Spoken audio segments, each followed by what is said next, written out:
अस्सलाम वालेकुम एवरीवन। कैसे हैं आप सब लोग। आज का हमारा टॉपिक है dimension of physical quantities. Dimension क्या होती है, सबसे पहले हम ये बात डायमेंशन की बात करेंगे। डायमेंशन क्या होती है? Each base quantity is represented by a specific symbol written with square brackets which stands for qualitative nature of that quantity. Dimension क्या होती है? डायमेंशन जो होती है एक स्पेसिफिक सिंबल से हम हर फिज़िकल क्वांटिटी को जो है वो डिनोट करते हैं, जिसको हम स्क्वायर ब्रैकेट्स के अंदर लिखते हैं। इसे हम क्या कहते हैं? डायमेंशन। ये चीज़ जो है, ये ब्रैकेट्स जो हैं, ये डायमेंशन लिखने के लिए हम इस्तेमाल करते हैं। तो वो स्पेसिफिक सिंबल जो है, जो हम इसके अंदर राइट करते हैं, ये डायमेंशन कहलाती है। Dimension of physical quantities. अब जो हमारे पास कुछ फिज़िकल क्वांटिटीज़ हैं, इनकी हम डायमेंशन देख लेते हैं। सबसे पहले हमारे पास जो क्वांटिटी है वो लेंथ है। लेंथ की जो है वो लेंथ के लिए हम कैपिटल एल यूज़ करते हैं सिंबल, और इसको स्क्वायर ब्रैकेट्स के अंदर लिखते हैं। फिर मैस है, मैस के लिए हम कैपिटल एम यूज़ करते हैं। टाइम के लिए कैपिटल टी। टेम्परेचर के लिए हम जो है वो के यूज़ करते हैं। इलेक्ट्रिक करंट के लिए ए यूज़ करते हैं। ल्यूमिनस इंटेंसिटी या इंटेंसिटी ऑफ लाइट के लिए सी यूज़ करते हैं। और अमाउंट ऑफ सब्सटेंस के लिए जो है वो हम मोल यूज़ करते हैं। अब अगर हम देखना चाहते हैं कि हमारे पास डायमेंशन होती क्या है, या हमने किसी चीज़ की डायमेंशन बतानी है तो किस तरह से बताएंगे। तो जो डायमेंशन जो होती हैं ये क्या होती हैं? Dimensions are the parts to which the fundamental units are raised in order to express the derived unit of quantity. Dimension are the parts. Dimension are the parts. Power होती है डायमेंशन किस चीज़ की? बेस जो unit होता है उसकी power होती है, और हमने एक्सप्रेस क्या करना होता है? इसके ड्राइव्ड यूनिट एक्सप्रेस करना होता है इसे। इसकी कुछ हम एग्जांपल्स देख लेते हैं। सबसे पहले एरिया है। एरिया का यूनिट क्या होता है? Metre square. तो अब ये जो है मीटर क्या है? ये बेसिक यूनिट में आता है, ड्राइव यूनिट नहीं है। मीटर क्या है? बेसिक यूनिट है। इसकी पावर को देखेंगे तो यही बात हमने यहाँ पे की है। Dimension are the powers to which the fundamental units are raised in order to express the derived unit of quantity. यहाँ पे देखें, बेस यूनिट की पावर हमने ली। बेस यूनिट क्या है? मीटर। मीटर को हम मीटर किसी चीज़ का यूनिट होता है? डिस्टेंस ही होता है मीटर, या लेंथ ही हम कह सकते हैं। तो लेंथ के लिए हम कैपिटल एल यूज़ करते हैं, सिंबल कैपिटल एल यूज़ करते हैं। वो ही हमने एल यहाँ पे यूज़ किया, और एल का स्क्वायर इसको ब्रैकेट के अंदर लिख दिया। तो एरिया में जो है डायमेंशन ऑफ जो एम की डायमेंशन है, अगर एम एल टी की टर्म में हम इसको देखें, फॉर्म में देखें, तो हमारे पास एम की पावर 0, एल की पावर 2, टी की पावर 0। क्यों एम की पावर 0? क्योंकि एम यहाँ पे मौजूद नहीं है, इस वजह से हमने एम की पावर 0 लिखा। तो अगर हम देखें, हमसे अगर कोई पूछे कि एरिया में एम की डायमेंशन क्या है, तो हमने कहना है एम की डायमेंशन 0 है।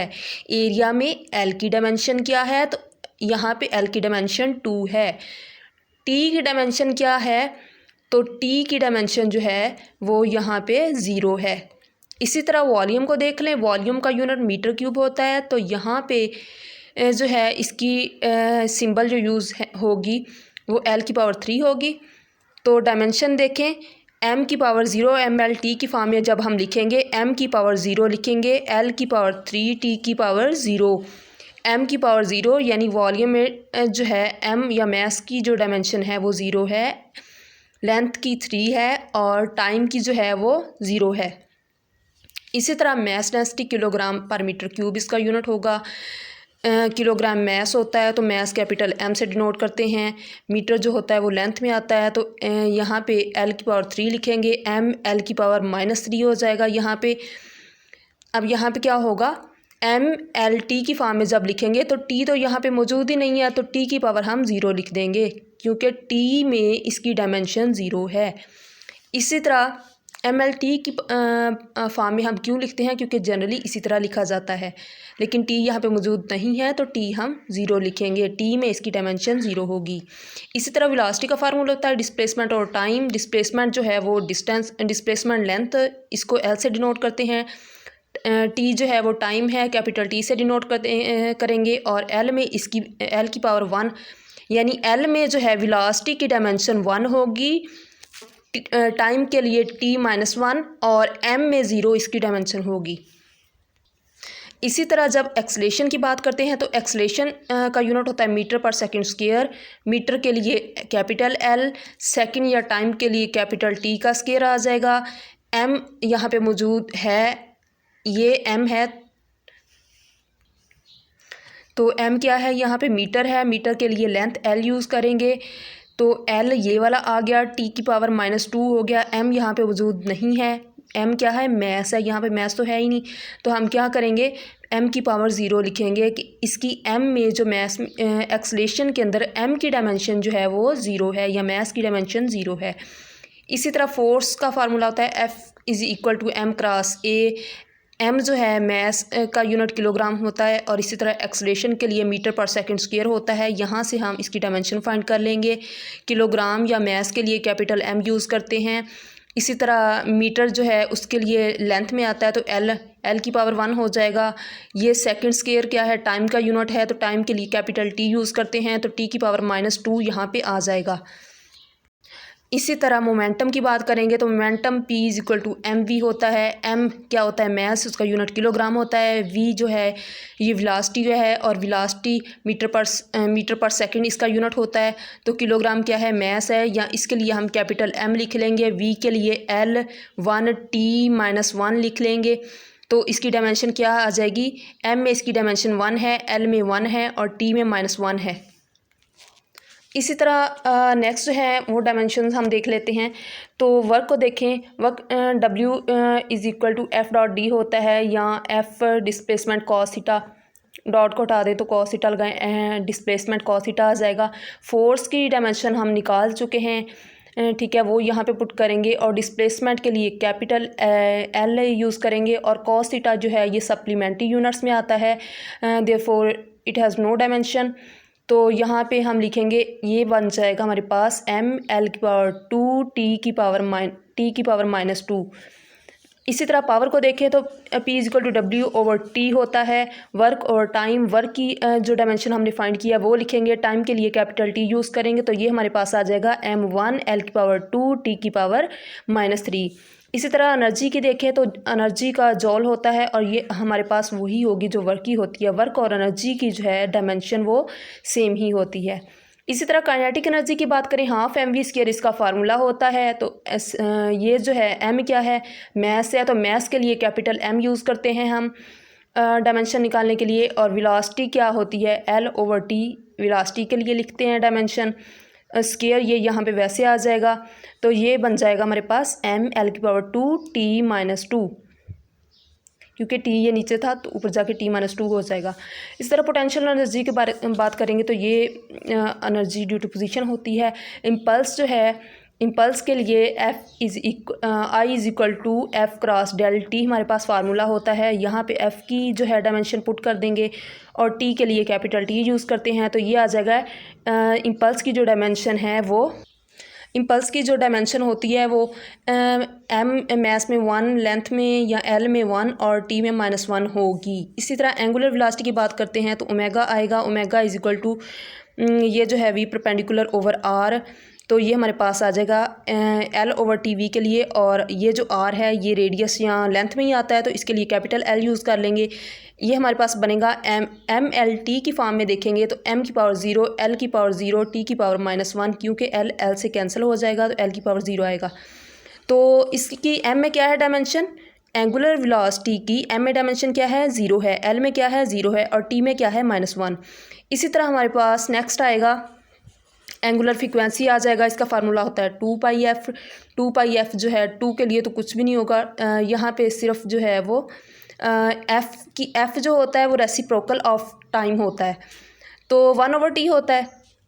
2π तो यहाँ पे कांस्टेंट ले लें, तो यहाँ पे हमारे पास t-1 आएगा जस्ट, और MLT की फॉर्म में देखेंगे तो m की पावर 0, L की पावर 0, T की पावर -1 आ जाएगी इसकी डायमेंशन। एंगुलर एक्सप्रेशन जो है इसको अल्फ़ा से डिनोट करते हैं, और ये होता है एंगुलर वेलोसिटी और टाइम। तो एंगुलर वेलोसिटी t-1/t आ जाएगा इसके लिए, हमारे पास आ जाएगा m की पावर 0, l की पावर 0, t की पावर -2। इसी तरह हमारे पास है torque tau is equal to r cross f होता है, यहाँ एफ डी साइन थीटा ले लिया। तो यहाँ पे हमारे पास फोर्स की हम डायमेंशन पुट कर देंगे और ये जो है डिस्टेंस है d, तो l लिख लेंगे, यहाँ पे l लिख लेंगे। और साइन थीटा जो है वो सप्लीमेंट्री यूनिट्स में आता है, थीटा जो है सप्लीमेंट्री यूनिट्स में आता है, तो उसकी कोई डायमेंशन नहीं होती। यहाँ पे आ जाएगी m l की पावर 2 t की पावर -2, इसकी डायमेंशन आ जाएगी। इसी तरह मोमेंट ऑफ इनर्शिया को देख लें, I is equal to mr² होता है। इसका फार्मूला स्मॉल m या मैस के लिए कैपिटल M हम लेते हैं, और रेडियस क्या है, लेंथ है, तो लेंथ के लिए कैपिटल L यूज़ करते हैं, L का स्क्वायर। तो m की पावर 1, l की पावर 2, t की पावर 0, यानी कि हाँ मैस में जो है इसकी डायमेंशन 1 है, लेंथ में जो है इसकी डायमेंशन l में 2 है और t में 0 है। इसी तरह एंगुलर मोमेंटम को देख लें, एंगुलर मोमेंटम हमारे पास होगा l is equal to r cross p होता है, तो क्रॉस अगर हम हटा दें तो p is equal to m v होता है, तो r क्रॉस p की जगह हम लिख सकते हैं m v r sine theta. अब मैस जो है इसके लिए कैपिटल M यूज़ करते हैं, वेलोसिटी के लिए L/T लिखते हैं हम डायमेंशन में, और R क्या है, डिस्टेंस ही है, तो L लिख लेंगे। और ये हमारे पास आ जाएगा साइन थीटा के लिए कुछ भी डायमेंशन नहीं लिखेंगे, m l की पावर 2 t -1। इसी तरह stress force per unit area इसका फार्मूला होता है, तो ये हम निकालेंगे। फोर्स की डायमेंशन हमें याद है, वो हमने लिखनी है, और एरिया के लिए जो हम लिखेंगे वो लिख के तो हम ये इसकी डायमेंशन निकाल लेंगे। सिमिलरली यहाँ पे बहुत सारी डायमेंशंस मैंने निकाली हैं, स्ट्रेन की देख लें, यंग मॉडुलस की देख लें, यानी इनका फार्मूला आता हो तो डायमेंशन हम खुद निकाल सकते हैं। सरफेस टेंशन के लिए, इलेक्ट्रिक चार्ज के लिए, इलेक्ट्रिक पोटेंशियल के लिए, इलेक्ट्रिक जो है वो रेजिस्टेंस, इलेक्ट्रिकल रेजिस्टेंस के लिए, कैपेसिटेंस के लिए, ये सारी डायमेंशंस हम निकाल सकते हैं, लेकिन ये डिफरेंट चैप्टर्स में निकालेंगे। अब हम लोग देख लेते हैं कुछ डायमेंशन ऑफ सम कांस्टेंट्स, कि कांस्टेंट्स की जो है वो डायमेंशन क्या होती है। तो सबसे पहले हम देखेंगे रिफ्रैक्टिव इंडेक्स। रिफ्रैक्टिव इंडेक्स के लिए हमने निकालनी है mu is equal to C over we.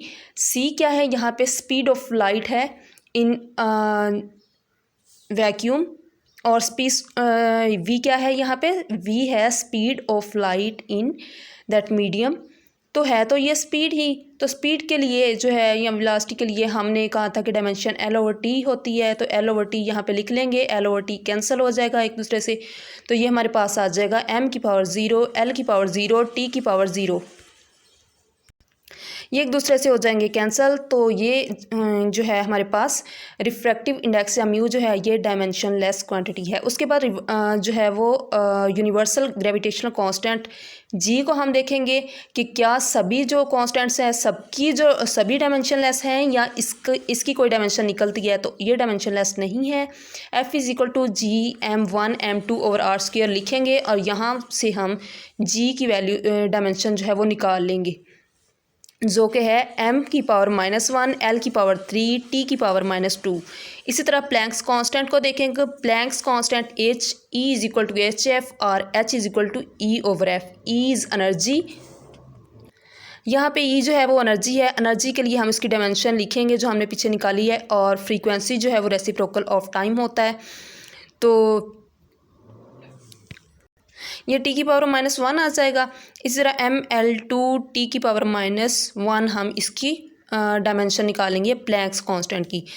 Next है हमारे पास बोल्ट्जमैन कांस्टेंट है, तब उसके बाद बोल्ट्जमैन कांस्टेंट क्या है, P V is equal to K T, K is equal to P V over V. P is pressure, V is volume and T is यहाँ पे टेम्परेचर, टी टेम्परेचर है। तो इस फार्मूले से जो है हम इसकी बोल्ट्जमैन कांस्टेंट की डायमेंशन फाइंड कर सकते हैं, m जो कि हमारे पास आएगी m1 l की पावर 2 t की पावर -2। यहाँ पे हम टेम्परेचर के लिए केल्विन या k भी यूज़ कर सकते हैं और थीटा भी यूज़ कर सकते हैं, थीटा की पावर या k की पावर -1 लिख सकते हैं। नेक्स्ट है हमारे पास एक और है कोएफिशिएंट ऑफ विस्कोसिटी, या जिसे हम ईटा कहते हैं। तो ये जो है इसका फार्मूला होता है, यहाँ से ये निकालते हैं F is equal to eta A del V over del G. तो तो यहाँ से ईटा हम निकाल के यहाँ से हम इसकी डायमेंशन निकाल सकते हैं, जो कि आएगी m l-1 t-1। ये था हमारा आज का लेक्चर।